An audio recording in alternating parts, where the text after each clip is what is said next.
কাছে যা খবর এসছে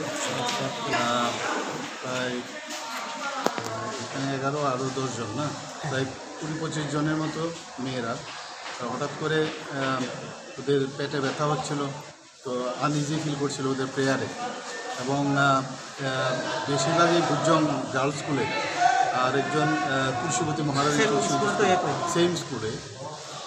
একজন তো এখানে তো আলাদা, স্কুল তো আলাদা, তো ওখান থেকে হঠাৎ করে ব্যথা হচ্ছে।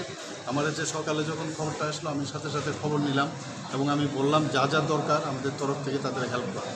তো এটা খুব সম্ভব ফুড পয়জনিং থেকে হয়েছে।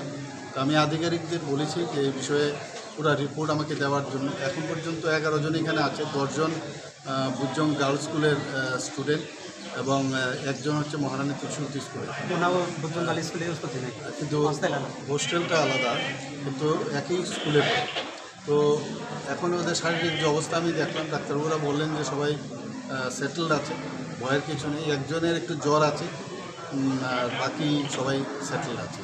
আমরা তরফ থেকে আমরা বলেছি যা যা সাহায্যের দরকার এবং ট্রিটমেন্ট যেন প্রপার হয় সেইভাবে আমাদের ডাক্তারবাবুরা সেভাবে দিচ্ছে। এখনও কি কোনো স্টুডেন্ট কি সিরিয়াস রয়েছে কি স্যার? না, সিরিয়াস তো বললো না কেউ, সিরিয়াস আছে বলে মনে হয়, অল আর সেটেল।